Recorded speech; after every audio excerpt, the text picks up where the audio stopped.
Hello, this is Wmpyr, here to talk about the one system idea for Eskrima, Kali, and Arnis. Okay, so what is it? What is this one system idea? The one system is basically it means that you train with the sticks, and that becomes your core, your basic. And from there, now you could go to pretty much any other weapon that you want because you're going to be transferring those core skills into other weapons. And that's how we use other weapons. So whether it's a machete, a knife, empty hand, whatever, that's how we do it kind of thing. So that's the one system idea. Now, I think many Filipino martial arts schools share that philosophy. They share that it's kind of a principle, right? But then there's other people that say within the Filipino martial arts community, so these are Filipino martial artists that actually will say, no, that's not true, you know? And so I'm kind of here to clarify that, okay? So the first things first, just to have like a more realistic perspective of it. When we say one system, yes, you train with the sticks and that becomes your core, right? And from there, to transfer those skills to any other weapon, well, it's not every single weapon on the planet Earth. No, that's not true, okay? The truth is, it's pretty much a weapon that is you're able to handle with one hand, okay? So, well, people might say, well, what about like, a two-handed sword? Can't you still use the angles of attack? Isn't the footwork still the same? And the answer is yeah. But we're now stretching things a little too far. I would like to say, yes, this is a super system. And if you learn what we do with the sticks, you'll be able to use every single weapon on the planet and you're good to go. So this is the only style you need. No, that's honestly not true. And yeah, that's way too far-fetched. Okay, so if it's one-handed, right, and honestly, stick is probably the longest you can get and still be one-handed and still be okay. All right. Now, when you start getting to like something like a tomahawk, it needs to be shorter because it's a lot heavier than a stick. So then, you're going to have to start compromising like that. Now, if it gets smaller and smaller and smaller, it's fine. Like, for instance, empty hand is completely fine too, obviously. Empty hand is part of our curriculum. So it's from stick to empty hand. If we could go to empty hand, that means if it's very small, like brass knuckles, or a single knuckle duster, single knuckle duster, or if it's like a keychain thing or a mini knife, that's no problem. If it gets smaller and smaller, no problem at all. It's when it gets heavier. And I remember in the past, someone asked me about, they were like, I carry an umbrella all the time. And they were like from Europe or somewhere. And they were like, how do you apply Eskrima skills to an umbrella? And they were like, I'm having trouble because it's a little too heavy to wield with one hand. And I told them that's where, honest, I'm not going to lie to you. We have limitations. You need to be realistic about this. And I can't really help you there. Either you get a smaller umbrella or it's just you got to go learn a different style. Go learn kendo. That would be better for you. That's the honest truth. Okay. So having a realistic perception of your style, I think, is important too. So, but still, the idea of, one system, all weapons, it's a brilliant idea. And that same kind of concept was used in the US military World War II times where they were learning boxing. Even in World War I, the soldiers were learning boxing, okay? For their hand-to-hand combat, combatives type stuff. They were learning boxing. But in World War I, from my understanding, they were learning boxing, but then when they went to the bayonet, which is probably what they were using a lot more, because they don't, why would you go hand-to-hand with somebody, right? Especially in a battlefield. They were using the bayonet. When they go to the bayonet, now the techniques they were using was not really like boxing. It was more like It was more based on like their grabbing and their throwing, so more of their grappling techniques for CQC. And for World War II, they changed that. They introduced the pugil stick, and they made it more like boxing. Not only did they make it more like boxing, they were like, the way you're going to use the bayonet is based from boxing. They flat out said that. And the reason why they said it is because they were like, rather than teaching soldiers, here's boxing and then here's a grappling system, right? They were like, here's boxing, and you're just going to use the boxing for pugil stick. You're going to use the boxing for your bayonet. It just simplified things. And that's the same idea as the one system.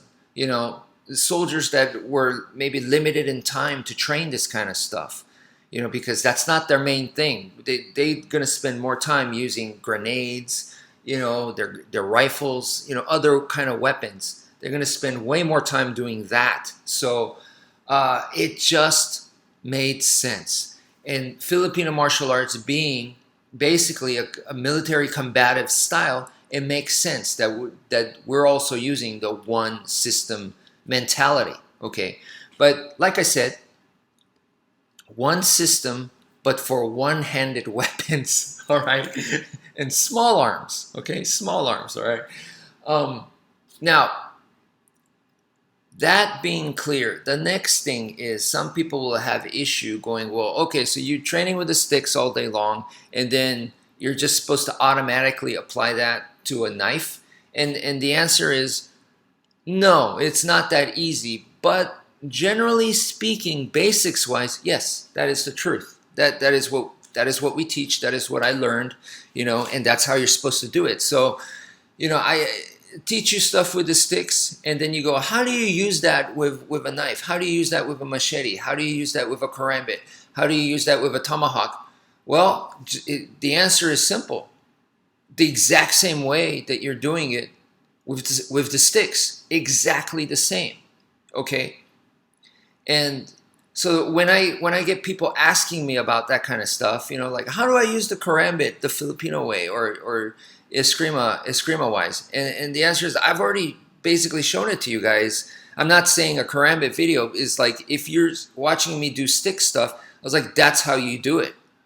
That's exactly how you do it. So whatever I'm doing with the sticks, you're going to do with the karambit. Now, things will start to get interesting because that's only for basics. Okay, so let me make that ultra clear. So this is the second point that I'm making. Number one was it's one system isn't for all weapons, and I narrowed it down to one-handed weapons, and it has to be, you know, smaller and smaller, especially if it's going to be a little heavy, like a tomahawk, right? So I made that ultra clear. That's number one. Number two here, okay, is that it's the one system for, you know, one-handed weapons. That is, all right, for basics, okay, super important. Now, the reason why I'm saying this is because when I was training, like when I got into the karambit, it's like, how am I supposed to use a karambit? And I was like, well, the answer is already there, the way that I train with the sticks, so I did that.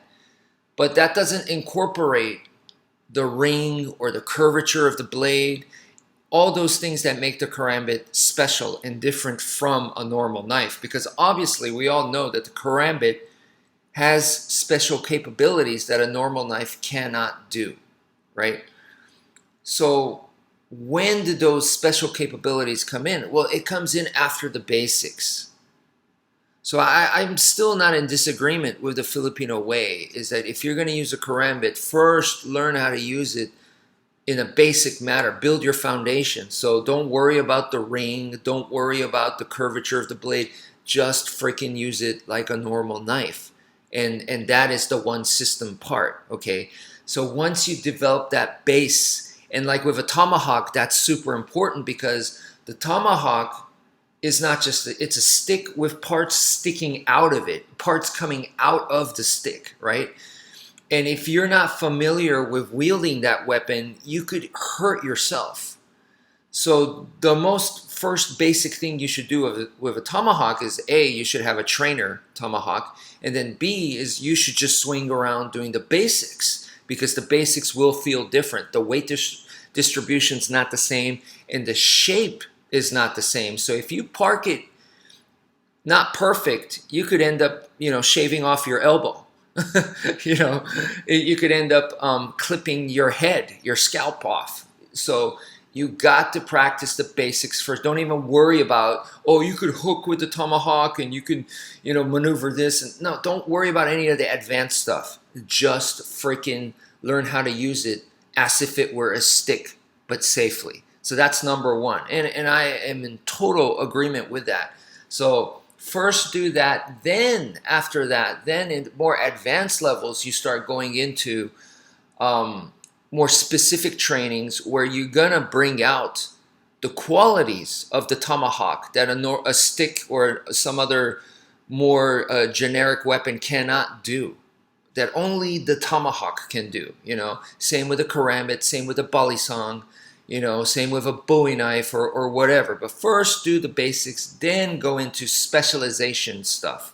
And when you go into more and more specialization stuff, that's when it really starts to change from just the one system stuff. And so I can understand, even within the Filipino martial arts community, like people that are specialized in blades, they will tell you, no, it's not the same. Well, they're speaking from more advanced levels, obviously, because that's what they specialize in. So they're really good at blades, right?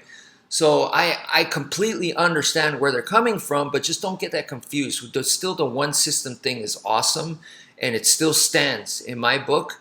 And then once you get that down, once you still keep practicing it, but understand that, and then go into the specialized stuff.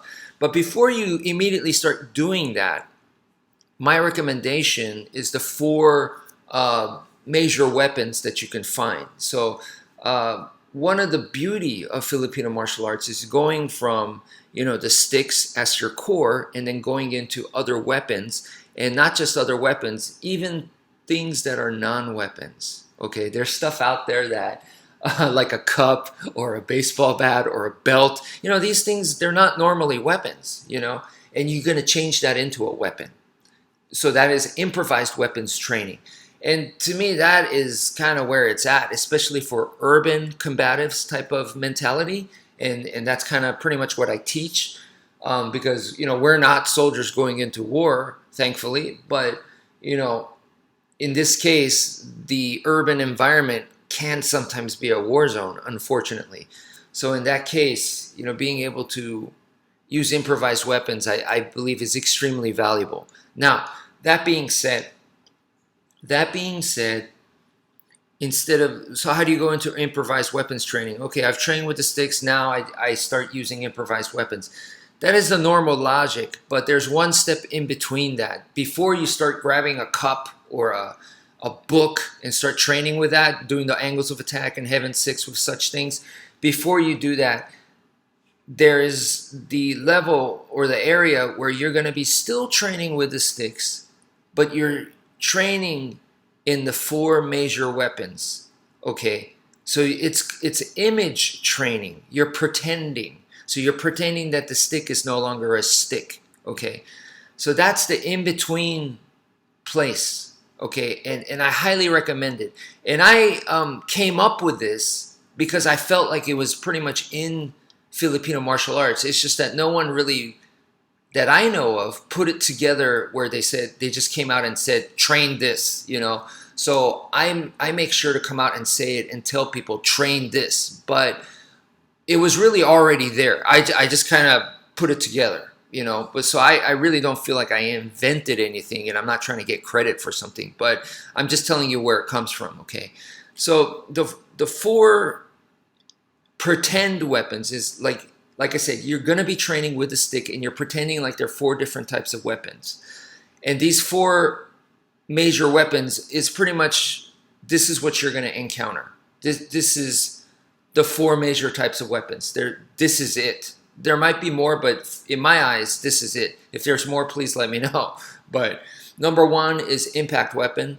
Number 2 is bladed weapon. Number 3 is flexible weapon. And number 4 is projectile weapon. So, impact weapon, well, the stick is an impact weapon, but there's other stuff like a baseball bat, or let's say you get some dumbbells and you use that as a weapon, or a wrench, a hammer, these are all impact weapons. Number 2, bladed weapons. Obviously we have, something like a sword, or we have something, lighter like a machete, knife. This could even be like scissors, something that is capable of cutting, right? And also piercing or piercing. Number 3 is flexible weapons.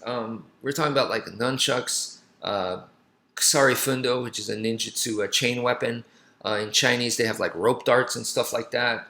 Super difficult to use, but for everyday life, now we're talking about like using your belt, and number 4 is projectile weapons. Projectile weapons could be like a slingshot, or it could just be as simple as picking up a rock and throwing it, a boomerang, or it could be like a spear, javelin, or even a firearm, okay? And you're going to pretend like the stick is, one of those 4 weapons, and you practice that way. Impact weapon, easy, because that's what it really is, an impact weapon. Bladed weapon, well, you got to focus on the second knuckle of your hand. And once you do that, when you're swinging it around, you're going to notice that with the blade, the way a blade cuts, and this is apparent with a saw, is that, you got to push and pull. So then you start emphasizing the pushing and pulling aspects, and you're focusing on the second knuckle of your fingers. So that's bladed weapon training. And then next is the flexible weapons. Once again, this did exist in Filipino martial arts before, I put this thing together, because you could see Professor Danny Nosanto using the nunchucks in Game of Death. And in fact, not only that, you could see the link where he's so smooth with the sticks in that movie. There's a outtake of it where he's wielding the sticks, and it was so smooth it looked like nunchucks to me. I was like, damn, this guy could make the sticks look like they're nunchucks. They're just flowing around his body. That's the connection right there. It was thanks to Professor Danny Nosanto that I was like, oh, I get it. It's connected. I totally understand why Filipino martial arts people train with nunchucks now, And then later on, and I've seen some footage on YouTube of some Filipino masters training with the whip, and once again, there's overlap with the stick. It helps with your stick movements. So that's a flexible weapon as well. So definitely the way you would do this is, with the stick, you're going to treat it like if it were a flexible weapon. The stick, the moment you stop it in midair, it still retains the form. But with a flexible weapon, it doesn't. So that's why you got to keep that momentum going. You have to continue those circular motions, and you got to keep it going, and you got to control it that way. Okay, so the continuous motions, circular motions, and use of momentum and manipulating that is kind of where you start focusing on for flexible weapons training when pretending that the stick is a flexible weapon. Okay, so that's the very start. And then the last one, which is projectile weapons. I mean, you could first start off with just getting the stick and throw it. Throw it like a boomerang. Start with that. And then also you could throw it like a javelin, like a spear, and try different things. But the projectile weapon practice with the stick, some people might be like, what the heck? But like when you go into like knife throwing, it starts to make more sense. And for me, that's kind of more where it was at. But I still, I remember my first Filipino martial arts teacher telling me, we throw the stick. And I was like, really? And he's like, oh yeah, you throw the stick. So making that connection, with knife throwing, and the knife is part of FMA, all of that put together, I was like, oh, okay, projectile weapons is definitely part of it. And I have fun with a slingshot. So to me, this is also related to that as well. So anyway, that pretty much, I hope, gives you guys a more realistic sense. Yes, it's not an automatic conversion. Just because you train with sticks all day, it doesn't mean that you're a knife expert or a blade expert. No, you have to put in the effort. You have to put in the training, you know. But at lower levels, yes, that's all you got. It is designed to be done that way, you know, where it is an automatic conversion, but don't expect to be operating the knife at high levels. That's the truth. So I hope that helps, you know. Though, yes, we are a one system thing, you know, a one trick pony in a way. And the benefit of that is that not only does it simplify stuff for combat, which is super important, you have to simplify. If you're going to use this stuff for real, whether it's self-defense or combat, you have to simplify. So FMA does that. That's already a huge plus, makes it more realistic, you know. But the other part is the one system idea is you get a ton of reps. So you're going, okay, I'm doing knife training, but I'm still doing the same angles of attack, heaven six, footwork, body angles, you know, body shifting. All that is still very, very much the same. So in that sense, you know, you're getting a ton of reps.